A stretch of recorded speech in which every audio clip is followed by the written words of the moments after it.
Bonjour, nouvelle vidéo sur ce chapitre de la reproduction. On a étudié les cycles sexuels chez la femme, les rétrocontrôles, les contrôles de ce cycle, ce que l'on voit à gauche de l'écran. On va maintenant aborder la maîtrise de la procréation, et notamment la contraception, et notamment la contraception hormonale, qui sera la suite de ce tableau que vous voyez à droite. Et la contraception hormonale, elle s'appuie sur la connaissance des rétrocontrôles. C'est sachant comment fonctionnent ces rétrocontrôles que l'on a pu mettre au point une contraception hormonale. On va voir ça tout à l'heure et vous allez vite comprendre. Alors, la maîtrise de la procréation, c'est ce qui permet notamment d'éviter une grossesse lorsqu'elle n'est pas désirée grâce à la contraception. Ou au contraire, on verra ça dans un deuxième temps, la maîtrise de la procréation, c'est favoriser le développement d'une grossesse dans des cas de certaines stérilités, d'hypofertilité, où ce sera de l'aide à la procréation qu'on appelle procréation médicalement assistée, la PMA. Aujourd'hui, on va étudier les différentes méthodes contraceptives. Pour qu'une grossesse s'installe, trois phénomènes obligatoires. Une ovulation, une fécondation et une nidation. La nidation, c'est l'implantation de l'embryon à J6, J7 dans la muqueuse de l'utérus. Donc, voilà ce qu'il faut pour qu'une grossesse se développe. Donc la contraception au sens large, ça correspond aux différents moyens euh, réversibles, certains sont irréversibles, j'en parlerai, qui empêchent d'empêcher un ou plusieurs de ces phénomènes, ovulation, fécondation, nidation. Celles qui empêchent spécifiquement la nidation, on parle de contragestion. Bon, ça c'est vraiment une remarque qui n'est pas retenue. Contraception, soit elle est non hormonale, soit elle est hormonale. Alors quelles sont les différentes méthodes contraceptives? Une qui est très utilisée. Alors on verra à la toute fin de ce chapitre le pourcentage de réussite de ces techniques contraceptives, ou plutôt le taux d'échec, c'est-à-dire des grossesses qui se développent alors qu'il y a une contraception qui est utilisée. Donc toutes ces méthodes contraceptives n'ont pas la même efficacité.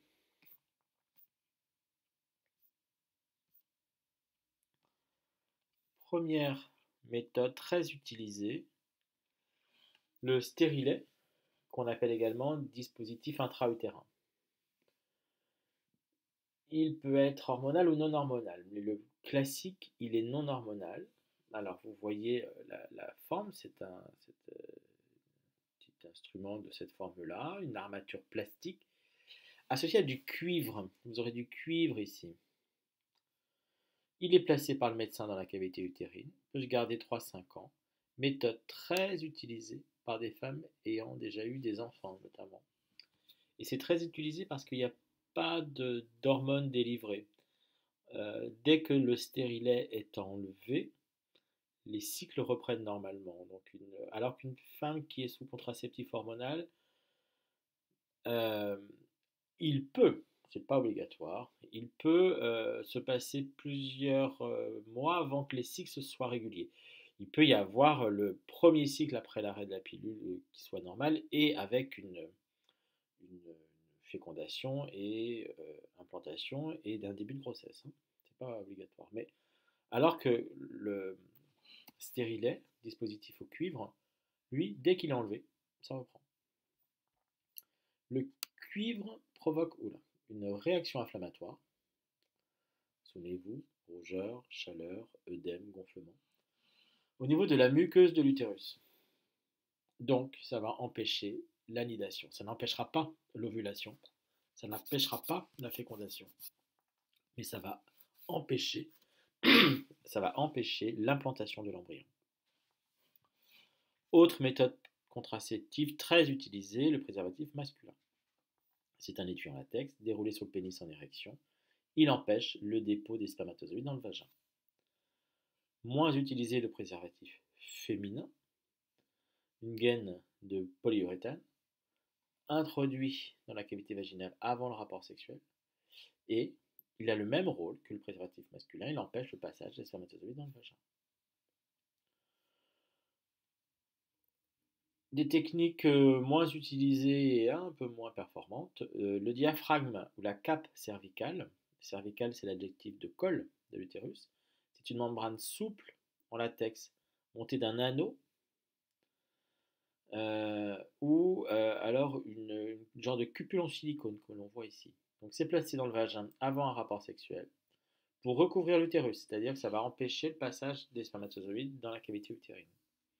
Ça nécessite un apprentissage avec le médecin. Ils empêchent le passage des spermatozoïdes dans le col.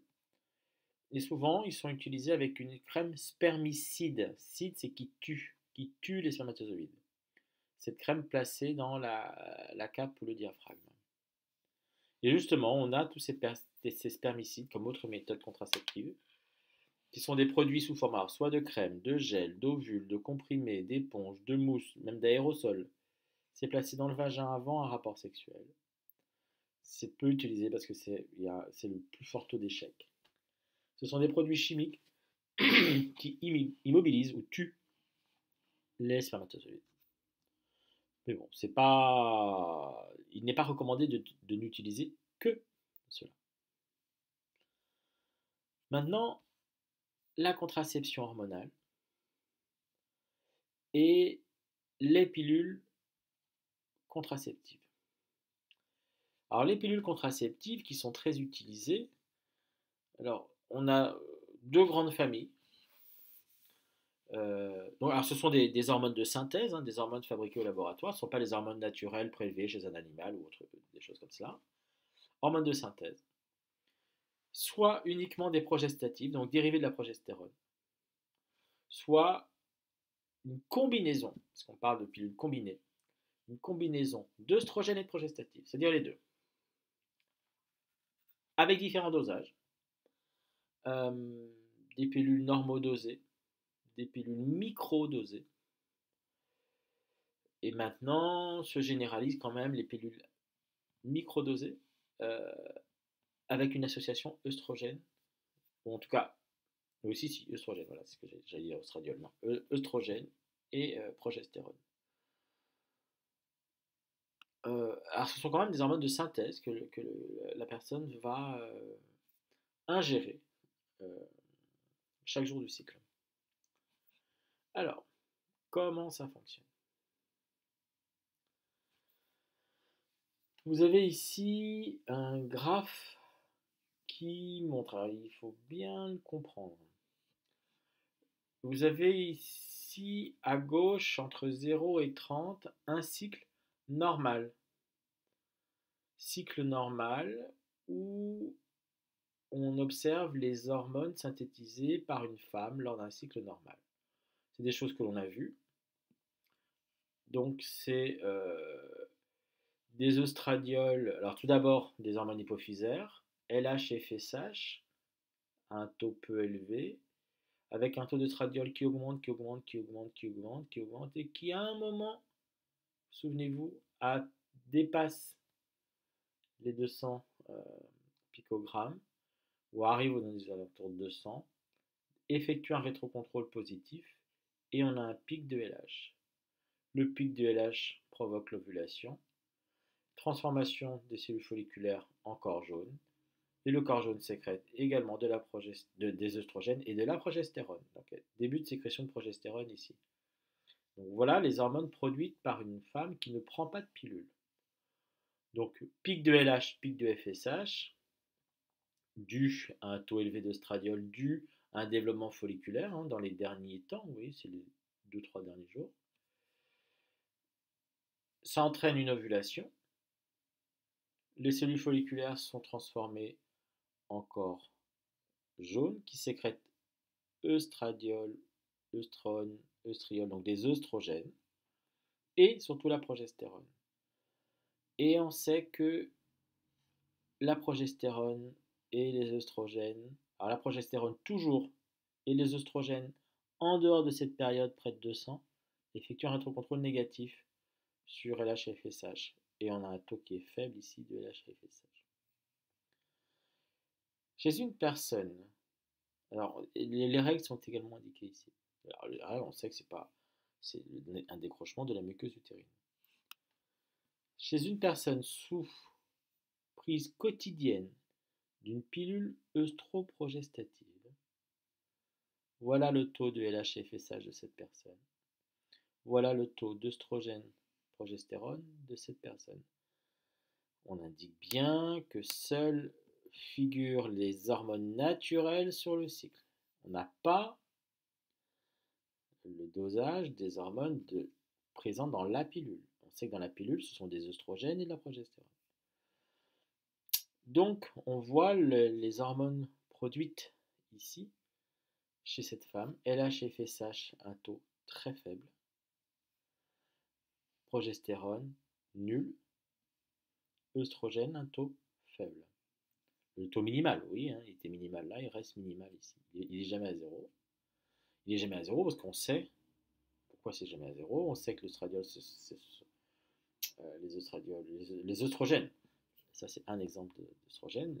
Les œstrogènes sont sécrétés par les cellules folliculaires et jusqu'à la ménopause, on aura toujours des follicules dans l'ovaire qui seront peu développés. Il y en a un qui se développe vraiment au cours du cycle, mais il y a toujours plein de follicules primordiaux et secondaires, donc il y a une sécrétion d'œstrogène qui est toujours minimale. La progestérone vient du corps jaune. S'il n'y a pas eu d'ovulation, il n'y a pas de corps jaune. Donc il n'y a pas de production de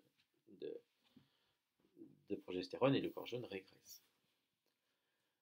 On voit ici que la personne va prendre la pilule, un arrêt, puis prise de pilule, puis un arrêt. Et on voit qu'à l'arrêt de la prise de pilule apparaissent les règles. Donc il faut interpréter tout ça. Pourquoi, lors de la prise quotidienne d'une pilule œstroprogestative, pourquoi il n'y a pas de pic de LH-FSH? Pourquoi il n'y a pas de progestérone? Alors déjà, s'il n'y a pas de LH, donc voilà en temps normal ce qui se passe. Ça, c'est un cycle normal, une personne qui ne prend pas la pilule, avec les œstrogènes ici, la progestérone ici, et surtout le pic de LH et de FSH, qui entraîne l'ovulation au 14e jour. Une personne qui prend la pilule, on n'a ni pic de LH, ni pic de FSH. Donc pas d'ovulation. C'est ce que l'on voit ici. Pas de pic de LH, pas de pic de FSH. Donc, pas d'ovulation. S'il n'y a pas d'ovulation,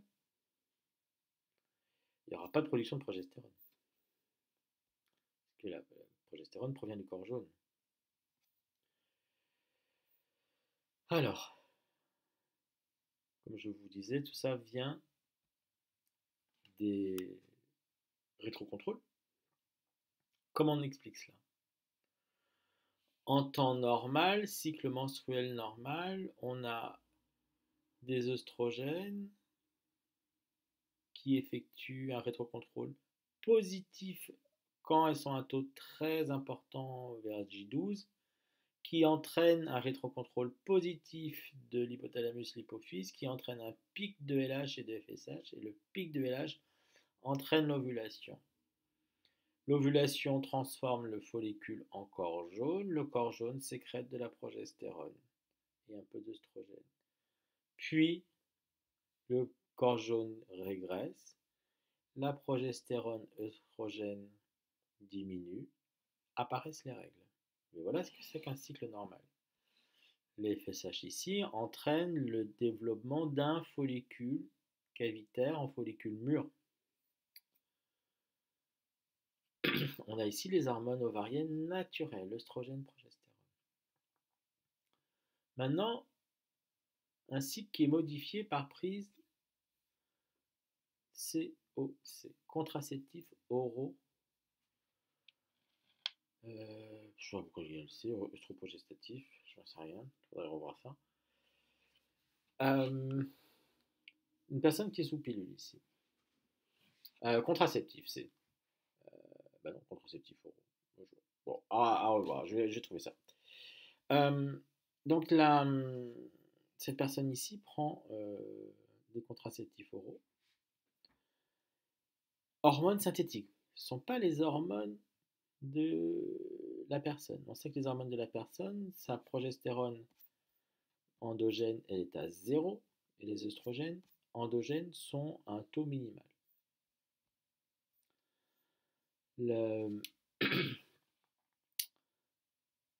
Là, on a le taux des hormones dans la pilule.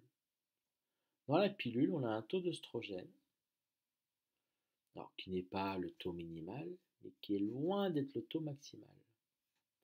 Donc on a un taux d'œstrogène constant, qui est toujours le même, qui est pris tous les jours, et qui est inférieur à 200 nanogrammes par millilitre. Donc qui effectue un rétrocontrôle négatif. L'œstrogène avec un taux inférieur à 200 picogrammes plutôt par ml, rétrocontrôle négatif. Donc pas de pic de LH-FSH. Rétrocontrôle négatif des œstrogènes, pas de pic de LH-FSH. La progestérone, ou les analogues de la progestérone, qu'on appelle des progestatifs, puisque ce sont les hormones de synthèse dans la pilule, effectuent toujours des rétrocontrôles négatifs, quel que soit le taux. Donc, on a un rétrocontrôle négatif permanent sur l'hypothalamus et l'hypophyse. Et surtout sur l'hypophyse. Donc, on a un taux faible de LH-FSH. Je n'ai pas de pic de LH. Je n'ai pas d'ovulation. Comme je n'ai pas d'ovulation, je n'ai pas de transformation des cellules folliculaires en corps jaune. Donc il n'y a pas de sécrétion endogène de progestérone, ni d'œstrogène, en tout cas très peu. Donc je n'ai pas d'ovulation. Donc ça, s'il n'y a pas d'ovulation, bah, c'est contraceptif. S'il n'y a pas d'ovulation, il n'y a pas de fécondation, il ne peut pas y avoir d'implantation. Ici, qu'est-ce qui se passe? À J21, la personne, alors, la femme, soit elle arrête de prendre la pilule, soit sa plaquette de pilule, c'est sur 21 jours, et elle ne prend pas la pilule pendant 28 jours, pendant 7 jours, pour arriver à 28. Soit il y a J21, J22, J23, J24 jusqu'à J28, sauf qu'il n'y a rien dans la pilule, c'est du sucre. Il n'y a plus d'hormones dans ces pilules-là. Dans les 7 dernières, il n'y a pas d'hormones. Pourquoi faire ça? Pour mimer la chute du taux hormonal et entraîner les règles. Et entraîner, où est-ce que j'avais ça? Ici. Et entraîner les règles ici. Donc on a, comme il n'y a pas de prise de pilule, on a chute des taux d'hormones de synthèse. Et l'organisme, il sait que si les hormones chutent, il faut décrocher la muqueuse utérine. Voilà. Et la muqueuse utérine s'est développée puisqu'il y a quand même des œstrogènes qui ne sont pas nuls. Donc, et on sait que les œstrogènes et la progestérone vont permettre le développement de la muqueuse utérine. Elle passe de 1 mm à 3 mm, elle se vascularise, il y a des glandes qui se forment, on a déjà vu ça. Ça va également agir à d'autres niveaux. On le voit ici. Alors, l'endomètre, on vient d'en parler, mais on va tout de suite revoir ça. Mais ça agit également au niveau de la glaire cervicale. On voit que lors d'un cycle normal, la glaire cervicale, c'est un liquide visqueux, on va dire ça comme ça, une sécrétion par des glandes au niveau du col de l'utérus. Et donc qui devient beaucoup plus fluide et moins épaisse. Alors il faut c'est un schéma, mais il faut imaginer des fibres de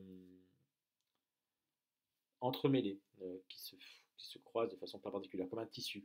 Ben, les fibres, elles sont beaucoup plus lâches et elles sont toutes parallèles ici, au milieu du cycle, ce qui permet aux spermatozoïdes de passer le col. Ça, c'est un cycle normal.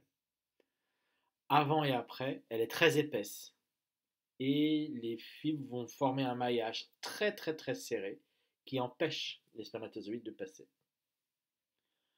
Donc quand c'est très serré comme ça, les spermatozoïdes ne passent pas. Donc très épais, ben, on voit que sous prise de contraceptifs oraux, c'est très très très épais. Donc la glaire empêchera à tout moment aux spermatozoïdes d'arriver jusque la trompe où s'effectuera la fécondation.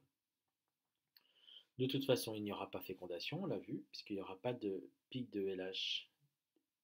Donc il n'y aura pas ici d'expulsion de l'ovocyte par le follicule mûr dans l'ovaire. Et l'endomètre, on voit que c'est très différent. Donc il y a une petite croissance de l'endomètre parce que le taux des œstrogènes n'est pas nul.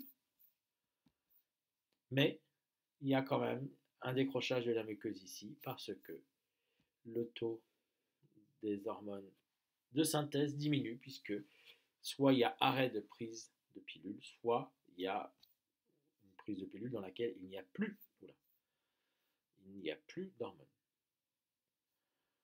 Voilà comment on peut expliquer cela. Le texte qui explique les hormones contenues dans la pilule exercent un rétrocontrôle négatif car la dose d'œstrogène dans le comprimé entraîne un taux plasmatique inférieur à 200 picogrammes par ml sur l'hypophyse. Donc rétrocontrôle négatif sur l'hypophyse, l'adénohypophyse. Faible sécrétion de FSH qui empêche le développement folliculaire, d'où une faible sécrétion d'œstrogène naturel que l'on voit ici en rouge. Et absence de pic de LH, ce qui empêche l'ovulation et ce qui empêche la transformation du follicule en corps jaune, d'où une sécrétion nulle en progestérone. Les règles surviennent pendant les derniers jours du cycle. Sans prise de pilule, les concentrations d'hormones diminuent, donc entraînent les règles. Alors c'est soit sans prise de pilule, soit avec prise d'une pilule dans laquelle il n'y a rien dedans. En tout cas, pas d'hormones. Je pense que c'est bon. J'avais mis comme diapo ceci, qui nous remontrait, souvenez-vous, le rétrocontrôle négatif des œstrogènes sur l'hypothalamus et le rétrocontrôle négatif de la progestérone. Mais on en a parlé. Non, ceci, c'est sous forme schématique la régulation, cette fameuse régulation des rétrocontrôles, ça comme ça. Pilule œstroprogestative de synthèse freine l'hypothalamus, donc sécrétion très faible de LH-FSH, les ovaires sont au repos, pas d'ovulation, les œstrogènes sécrétés de façon faible, progestérone nulle, donc la muqueuse de l'utérus est impropre à l'anidation et la glaire cervicale est imperméable aux spermatozoïdes. Là, vous avez tout résumé sur ce schéma. Avant de terminer, autre forme de contraception hormonale, il n'y a pas que la pilule contraceptive en contraception hormonale, il y a d'autres méthodes. Alors ça utilise le même principe que la pilule contraceptive. Donc ce sont des prises quotidiennes d'hormones.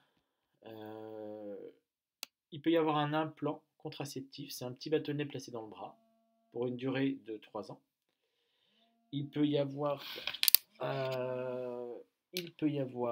un, excusez-moi, téléphone qui sonnait, un anneau contraceptif qui est placé dans le vagin pendant 3 semaines, mais une semaine sans anneau.